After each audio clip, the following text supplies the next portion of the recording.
But when you have bureaucrats making laws as heavily as they do, and then you have a pandemic like the COVID-19 pandemic come into play, which relinquishes a lot of power and authority through emergency authorizations that governors implement, now you really start to see a real stranglehold on the people by these unelected bureaucrats. And so we've seen a big uptick in the last several years in holding these bureaucrats accountable. Hello, hello, and welcome to another edition of Breakdown with the American Legislative Exchange Council. I'm Lars Dalseide, and with me today is Nino Marchese, who is the task force director for both the civil justice and the criminal justice task force. You've got two jobs all in one. I do. Double the fun. Double the fun. Yeah. And we're going to be going over today some of the things that we're finding for criminal and civil justice in the 2024 Essential Policy Solutions book. Now, Nino, I know that you've been working on some of these as I'm thumbing through here, but what are we seeing? Or actually, before we get into that, what are some of the challenges with actually overseeing two different task forces? Well, civil justice and criminal justice somewhat fall in the domain of one task force director because they're more or less judiciary issues. And that's why you see a lot of judiciary issues funneled into one judiciary committee in a state legislature. But at ALEC, things are a little unique because the civil justice issues are particularly different from the criminal justice issues. They really are two separate worlds. In civil justice, we're dealing with lawsuit reform, tort reform, regulatory reform, and donor privacy issues. That's really kind of what we focus on as far as civil justice goes. And in criminal justice, we really focus on the individual who's caught up in the justice system, ways that we can get people out of the criminal justice lifestyle, or the criminal justice cycle rather, and get them back on their feet into society. And there's a variety of ways that we do that, and member organizations that help zoom in on issues and ways to do that. And so I'd say the most difficult part of balancing both is kind of keeping your brain in two separate places, just because those task forces do handle such different issues, even though they are relevant to our judicial system.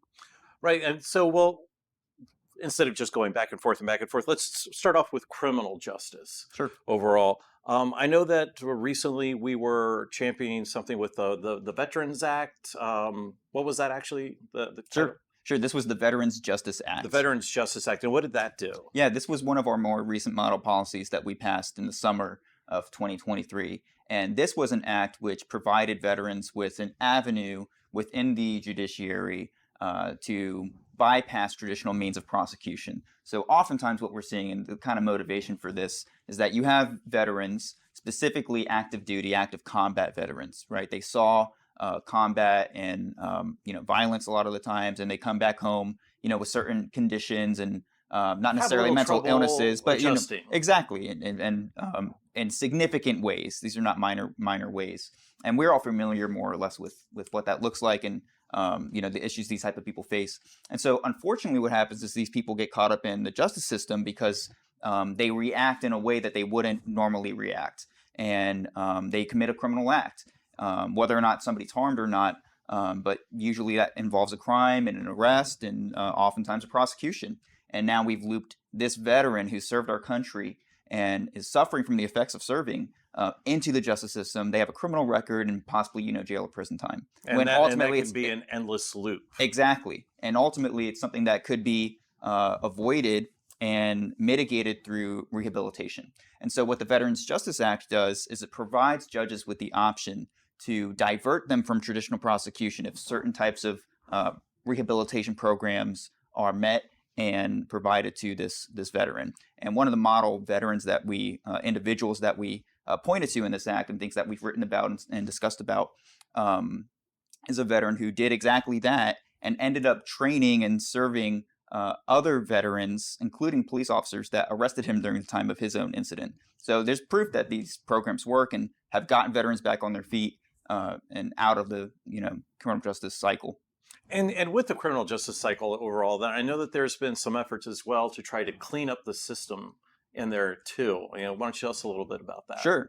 So there's a number of ways that there's a strain on the justice system, and a lot of it is administrative, and a lot of it can be just trying to collect fines and fees from individuals. And oftentimes it costs more to actually enforce and collect those fines and fees than the revenue that the court system and the state is actually generating from collecting.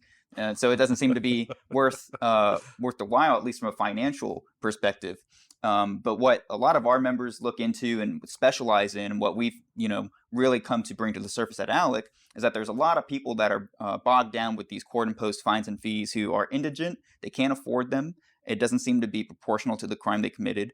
And it's the sole thing a lot of the times that keeps them involved in the justice system. So they'll be placed in contempt of court, or they'll have another charge or something, and all because they can't afford to pay this fine, right? And so one of our model policies, a more recent one, the elimination of youth justice fines and fees, takes certain qualifying individuals, didn't commit a violent crime, who may have these court fines and fees imposed on them, and can't seem to get out of this cycle because of their financial position. Oftentimes it's not to their own fault. We're talking about minors. The model policy is explicitly and exclusively is applied to minors. So that's a way that we clean up the system, by getting the people who really ought not to be bogged down by the justice system, and are really putting a strain on the justice system too, by imposing court cost fines and fees like that.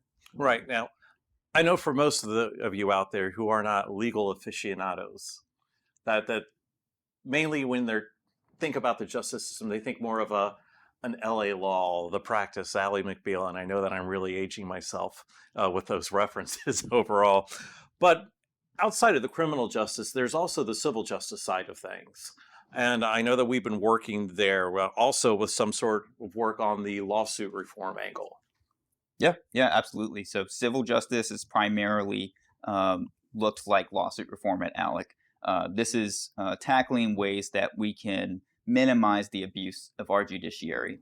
Civil litigation is a huge way that individuals and entities can transfer the redistribution of wealth, out of companies into other, plaintiffs' pockets, often in large amounts. And nobody argues that people should be held accountable, but what ALEC has seen over the years is just inappropriate uses of our court systems. And we want to, for everybody's benefit, to prevent frivolous litigation. And so there's a number of ways that ALEC has done that over the years.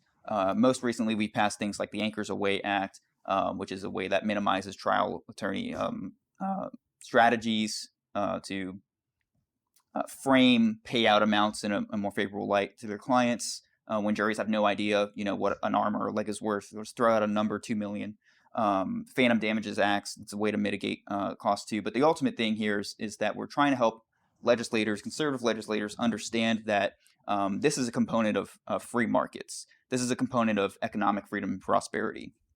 Everybody has their right to file a lawsuit. And if somebody is, at fault, let the justice system play out and let a jury decide, what happens. That nobody on the defense side of tort reform believes that should be taken away from any plaintiff, from any individual's right. Anybody can be involved in an accident at any time. But what we want to do at ALEC is provide legislators with the insight to show them, what is a fair practice in the civil system, what is unfair practices, and what is the motivation behind certain trends that we've been seeing in the states throughout the years. So there's a lot of activity, we have a whole lot going on. Well, what is the one thing as we look into 2024 that you think that there's going to be a focus on either side of your task force? What's going to be the primary focus there?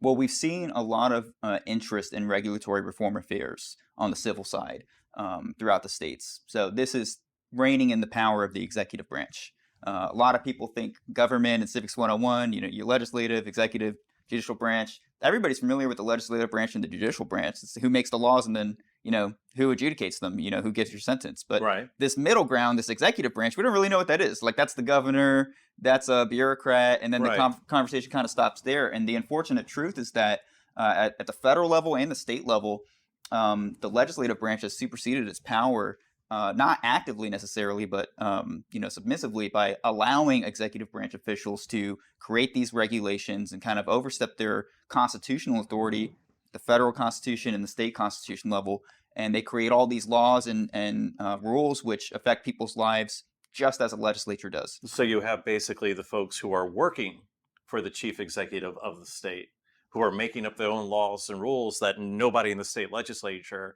ever came up with, voted for, or passed. Yes, they're unelected, and that's the issue here.